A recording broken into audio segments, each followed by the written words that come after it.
My name is Billy Reed, and this is my major project presentation for Dr. Jeff Longing's Introduction to Instructional Technology class.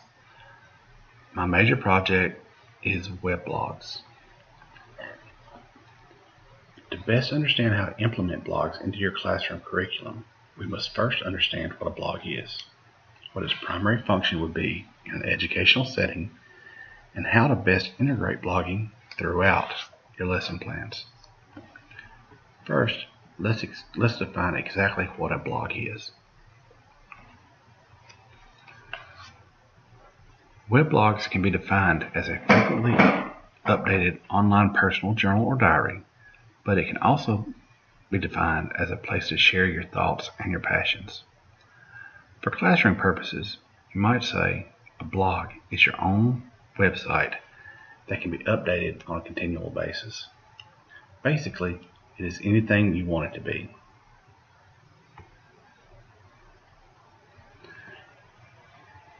The term blog is short for the word weblog, and the two words are used interchangeably. While the term blog was not coined until the late 1990s, the history of blogging started much earlier and has had several precursor versions. Before blogging became popular, digital communications took many forms. Some are similar to the Blackboard system we are using in this class today. Since their inception, these forms of communications have become increasingly popular throughout the internet.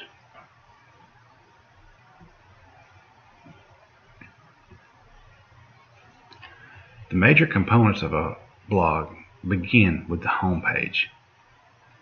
The home page contains the blog's domain name and needs to be consistent with the function of the blog itself. It is important to design a home page that is easy to both find and navigate. The name of your home page should reflect in some manner the intent of the blog topics you will discuss.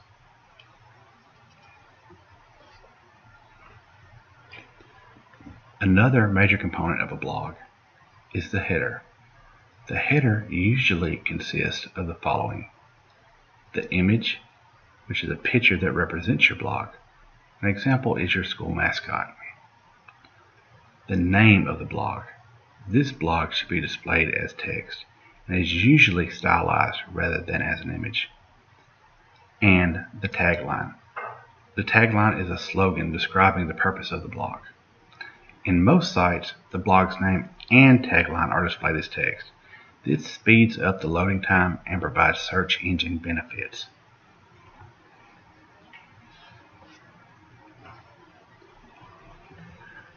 The sidebar in your blog provides multiple types of information that are easily accessible, such as web videos, links to other sites, such as a link to your school webpage, Facebook, Twitter, and other social media links. The blog's archive that allows the user to retrieve previous blog posts, and the RSS feed, which is used for delivering regularly changing web content and notices from the site administrator.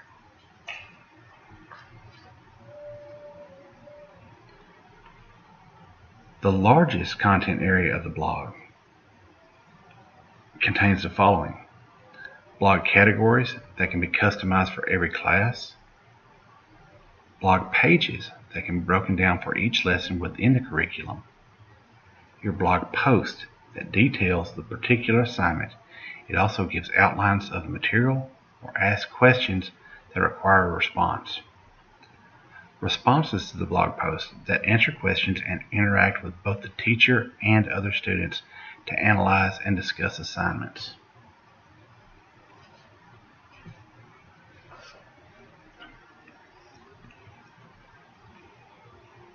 The administrator of the site can include multiple categories in which different topics can be discussed. After a category has been assigned, individual posts can be made along a specific topic and will allow for responses to these topics, creating a sort of form board after the initial post is made.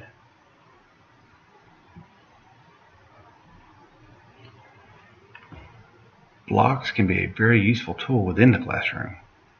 They can contain the class syllabus, serve as a discussion board, use to provide links to other source materials for research, use as quiz templates for discussion questions.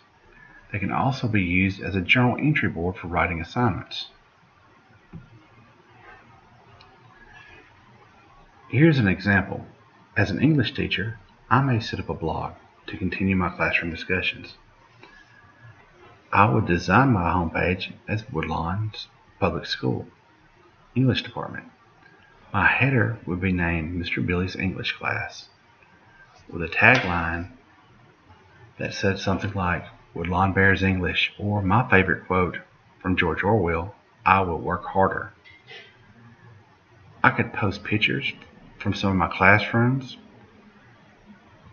I could post links to books that I plan on discussing throughout the year, and perhaps a short narrative of my expectations to my students. In the sidebar, I can include upcoming assignments, links to websites that provide analysis for books that we are working on, and even the school's homepage. The content area would list the categories of the blogs, such as 11th or 12th grade English. Under that category, specific blog posts would be made for whatever topic we were discussing each week. The student would read my post on the book we were discussing.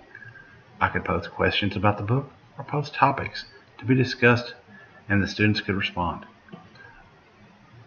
Additionally, on the blog, the time and date are stamped, so I could monitor how the students were responding and make sure they were responding in a timely manner. This also provides a counter to record how often my students visit the site.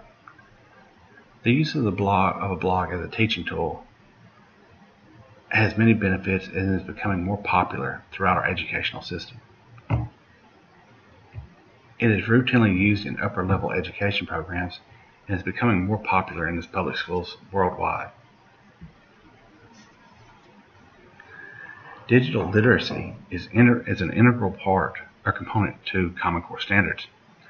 The skill of critically navigating, consuming, and producing digital text and media has increased significantly on a student's success. The addition of blogs as an educational tool increases the probability that the student will gain experience in the use of mobile devices such as iPads, smartphones, and digital notebooks. There are many examples available to view educational blogs currently being used today. Here are a few I found. eLearning Provocator, the eLearning Coach, eLearning 24/7 blog, Kathy Moore's blog, Let's Save the World from Boring Training, and Bozarth blog.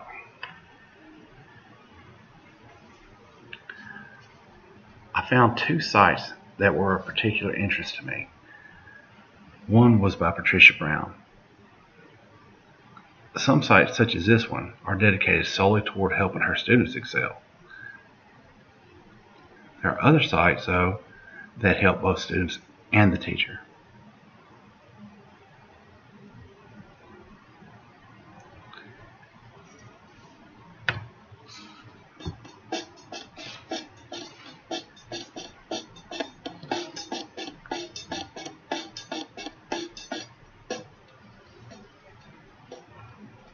The reason I get interested in the blog and why other people should also go on it is because it makes it much easier to read information instead of reading a book. Because most people don't like to read a book. For example, in our school when we have TRT, no one ever reads a book. They just sit there pretending to, even though they're not flipping any of the pages. And then that's why the blog, it makes it easier. All you have to do is scroll down, and people like to use the internet more than read a book.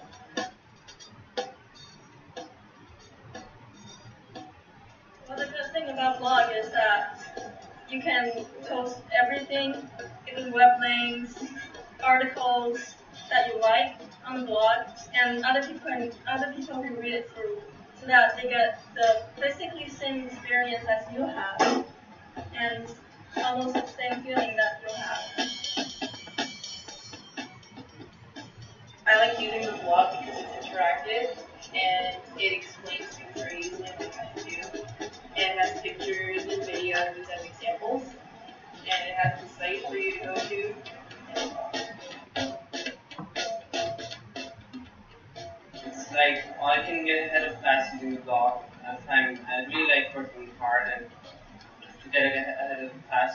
in the blog I can get the assignments that we have to do like in a month's time.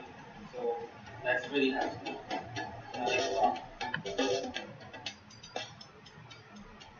The blog is a very helpful tool for yes students because it helps them with their English, and we can put articles which are written in normal and simple English, which is more understandable to people from foreign countries, German countries. I love using the blog because it's like an electronic agenda. You can check it at home, and it's so convenient because I can know about due dates, and I can know what things are due, and assignments I have, or what's going on at school, and it just works for me whenever I need it. I like using the blog because I think it's really convenient. I can't really focus in class on things, so it allows me to work from home. And when I'm not here, I can look on the blog and know what I missed without actually having to come home to read, and it just makes things a lot easier. I like the blog because when you post stuff from class, you don't need to be embarrassed of saying stuff in class and be embarrassed of what other people's going to think of what you're going to say. If you post stuff on the blog, you can get to know what everyone else thinks about what you're thinking and share your knowledge and get to see what everyone else is talking about and what everyone else thinks about this topic. And also, not only your class gets to see this, the whole world gets to see this, but it's going to be posted on the World Wide Web. And it will be a lot easier when it's up on the web than in a small classroom with a full walls. Since this is a technology-savvy world, students especially, they love the internet. So what happens is if you're in a classroom and you have internet, our state of mind is much more present than at home or when we're listening to the teacher. And this helps us understand things better. We get to know other people's opinion as well. And since technology is improving, we need to walk with the world and work accordingly and keep updating ourselves through internet or any other technology that helps us learn better.